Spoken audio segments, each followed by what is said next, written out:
Hello friends, welcome to our channel news Rozana. तो चलिए देख लेते हैं क्या आज की नई वैकेंसी आई है। तो ये वैकेंसी है रेलवे रिक्रूटमेंट सेल यानी आरआरसी के तरफ से आई है। नॉर्थ सेंट्रल रेलवे के तरफ से ये वैकेंसी निकाली गई है और ये है अप्रेंटिसशिप करने के लिए। अच्छा, ऑनलाइन डेट कब से इसका शुरू होने जा रहा है? तो 2 अगस्त को रात को 12 बजे के बाद आप इस अप्रेंटिसशिप के लिए, ट्रेड अप्रेंटिसशिप के लिए फॉर्म फिल करने के लिए आपका ऑनलाइन जो लॉगिन है वो कर सकेंगे।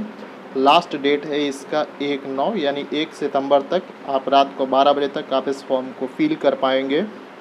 चलिए देख लेते हैं क्या क्या इम्पोर्टेंट है जो आपको पता होना चाहिए इस अप्रेंटिसशिप के फॉर्म को फिल करने के लिए। तो फर्स्ट ऑफ ऑल आपका अपना ईमेल आईडी होना चाहिए और आप अपने ईमेल आईडी से ही यहाँ पे मेंशन करके आप लॉगिन करेंगे, क्योंकि फ़र्दर किसी भी तरीके का फॉर्म से रिगार्डिंग कोई भी नोटिस आएगा तो आपके अपने ईमेल आईडी पे आएगा। तो आगे चलिए देख लेते हैं एलिजिबिलिटी कंडीशन क्या है इसका। तो सबसे पहले बात कर लेते हैं एज कितनी होनी चाहिए आपकी। तो यहाँ पे आपका एज होना चाहिए मिनिमम 15 साल और ज़्यादा से ज़्यादा 24 साल तक, और 1/9/2021 तक आपका 24 साल होना चाहिए। यानी 1/9/2021 के बाद अगर आपका डेट आ रहा है और 24 साल से ज़्यादा हो रहा है तो आप इस फॉर्म को फिल करने के लिए एलिजिबल नहीं हैं। ठीक है।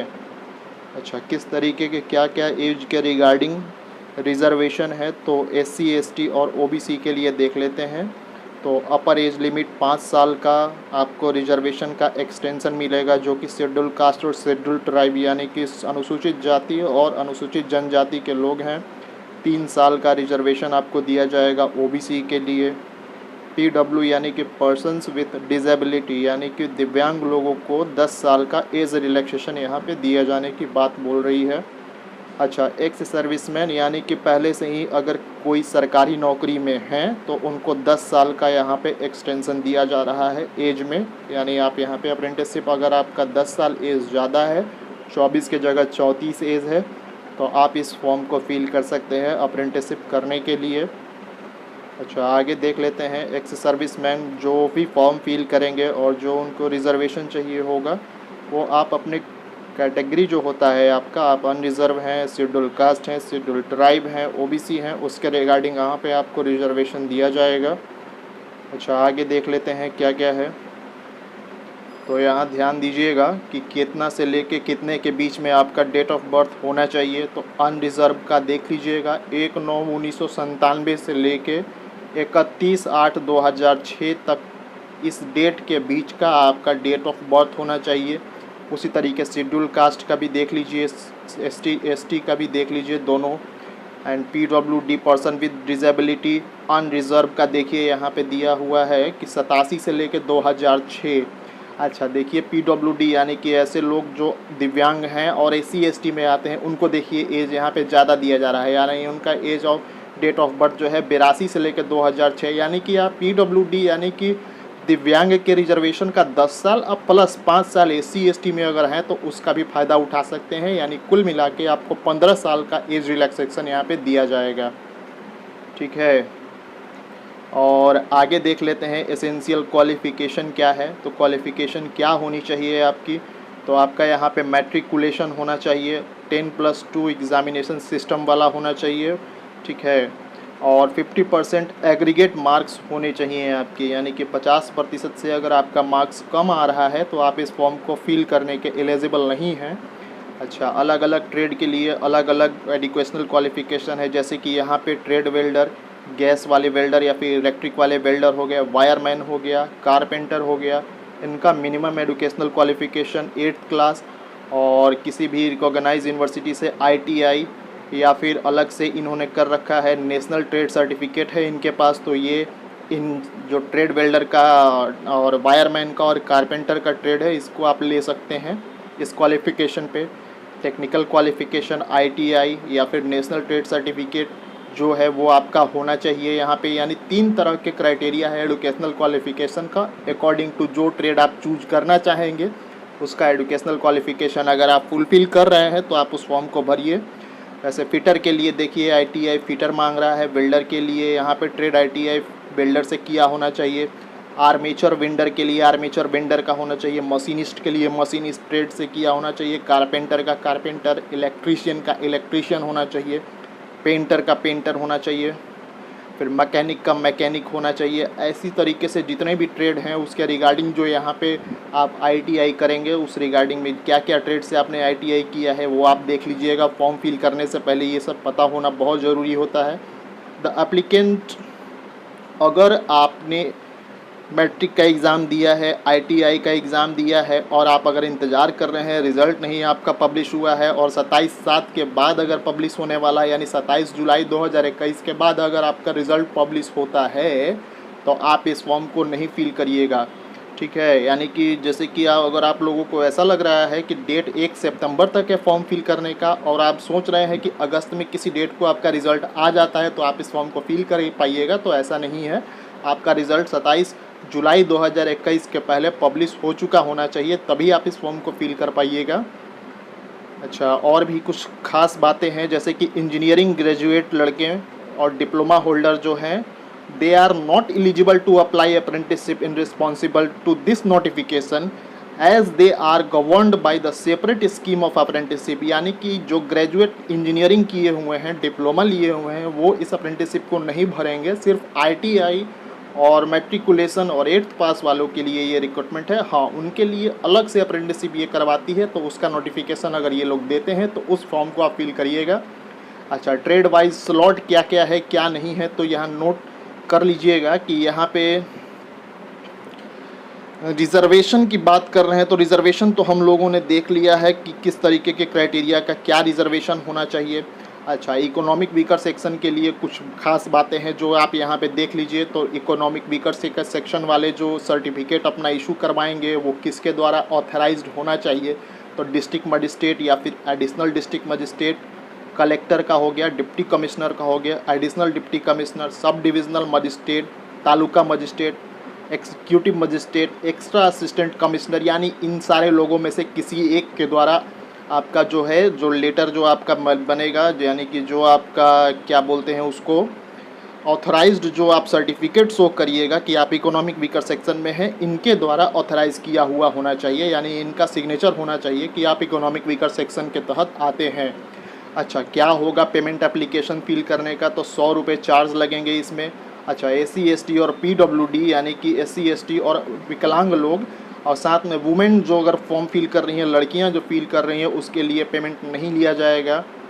अच्छा, payment will be made by online payment, यानी आप ऑनलाइन फॉर्म फिल करेंगे तो पेमेंट आपको ऑनलाइन ही देना होगा। किसी तरीके का कोई ऑफलाइन चालान नहीं मिलेगा कि आप बैंक में जाके उस चालान का पेमेंट करें। तो इस बात को ख्याल रखिएगा कि ऑनलाइन पेमेंट करना है। डेबिट कार्ड का इस्तेमाल करिए, इंटरनेट बैंकिंग अगर यूज़ करते हैं तो इस्तेमाल करिए, क्रेडिट कार्ड इस्तेमाल करिए, या फिर अगर आप अपने से फॉर्म नहीं भरते हैं तो साइबर कैफ़े में फॉर्म भरवाते हैं तो वो तो वहाँ पे आपको ऑनलाइन पेमेंट कर देंगे, ठीक है।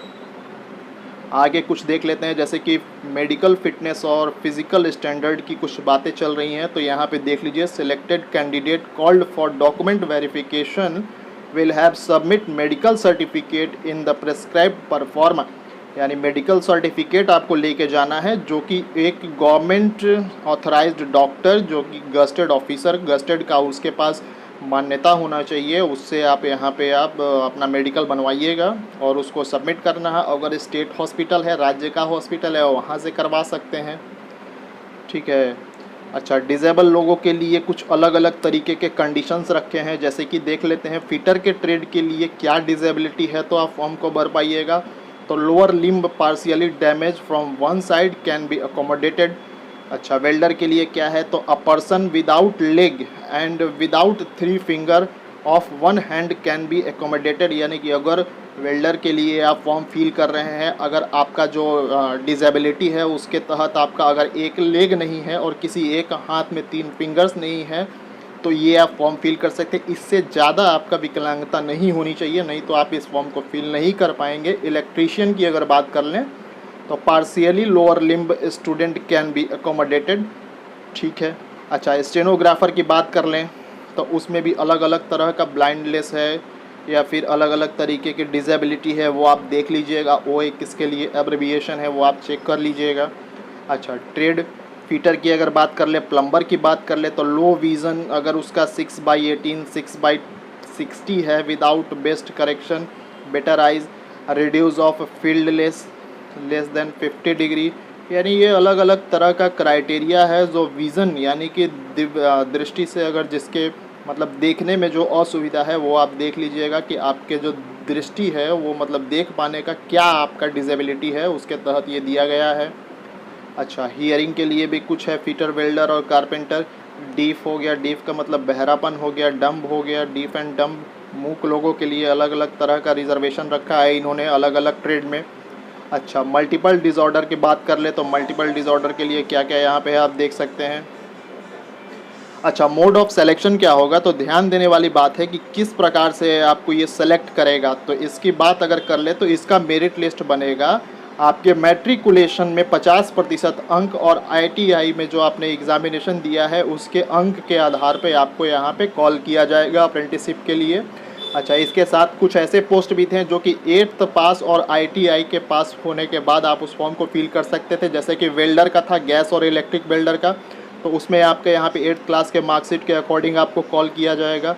शॉर्ट लिस्टेड कैंडिडेट को बुलाया जाएगा और 1.5 गुना लोगों को बुलाया जाएगा डॉक्यूमेंट वेरिफिकेशन के लिए। तो आप ये आश्वस्त रहिए कि 1.5 गुना लोगों को डॉक्यूमेंट वेरिफिकेशन के लिए बुलाया जाएगा। आगे बात कर लेते हैं कुछ और बातें जो हैं। Final merit list will be prepared. अच्छा, और देख लेते हैं कैलकुलेशन ऑफ मार्क्स कैसे किया जाएगा। तो एक चीज़ आप ध्यान में रखिएगा कि ये अलग अलग बोर्ड में, अलग अलग स्टेट बोर्ड्स में तरीका अलग अलग है। मैट्रिक के एग्ज़ाम का जो नंबर कैलकुलेशन होता है, जैसे कि ऐसा होता है कि 4 सब्जेक्ट को वो लोग रखते हैं, बाकी 1-2 सब्जेक्ट ऑप्शनल रखते हैं, उसका मार्किंग नहीं करते हैं अपने रिज़ल्ट बनाने में। तो यहाँ पे ऐसा नहीं होगा। आपका यहाँ पे जो भी ऑप्शनल या एडिशनल सब्जेक्ट भी होगा, जो अल्टरनेट सब्जेक्ट होगा, सब को जोड़ के जो मार्क्स आएगा उस बेसिस पे आपको यहाँ पे परसेंटेज ये लोग कैलकुलेट करेंगे और उस बेसिस पे आपको कॉल किया जाएगा।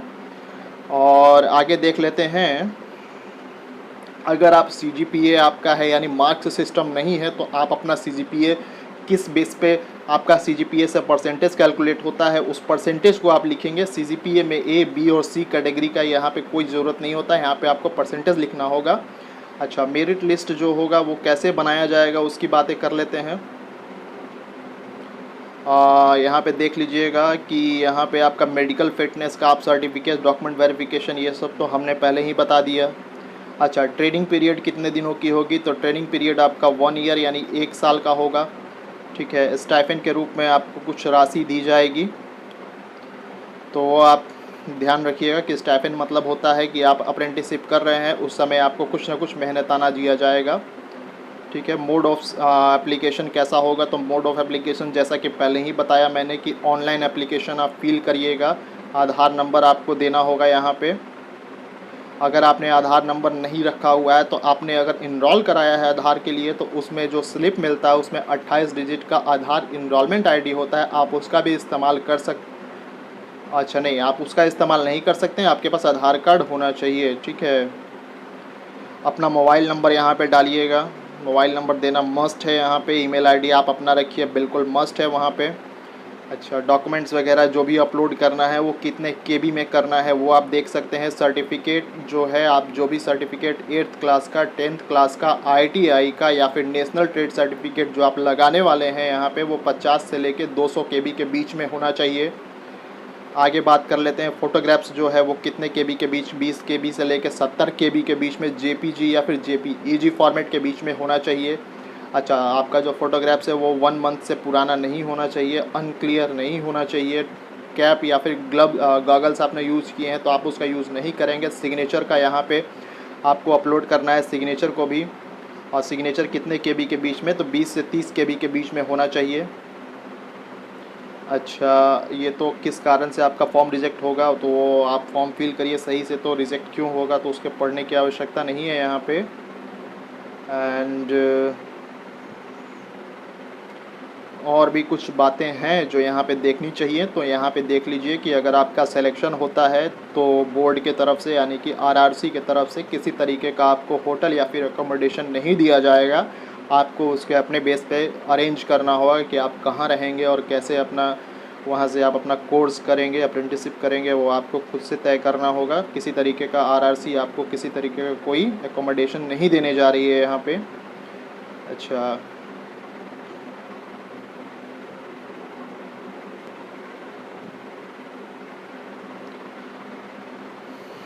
अच्छा एक बात और कि आप अगर पहले से कहीं से अप्रेंटिसशिप कर रहे हैं तो आप यहाँ पे अप्रेंटिसशिप के लिए अप्लाई नहीं कर सकते हैं। और सिलेक्शन प्रोसीजर अगर क्या होगा उसकी मैं बात करूँ तो किसको पहले प्रेफर किया जाएगा, तो फर्स्ट ऑफ ऑल तो ये मार्क्स बेसिस पे अगर ये अरेंज कर रहा है कि मार्क्स जिसका ज़्यादा होगा उसको कॉल करेगा। अगर बात कर लेते हैं किसी का मार्क्स अगर सेम आ जा रहा है और क्लैश कर रहा है, दोनों का मैच हो जा रहा है, तो उस स्थिति में जो जिसका एज ज़्यादा होगा यानी जो ओल्डर होगा उसको पहले कॉल करेगा।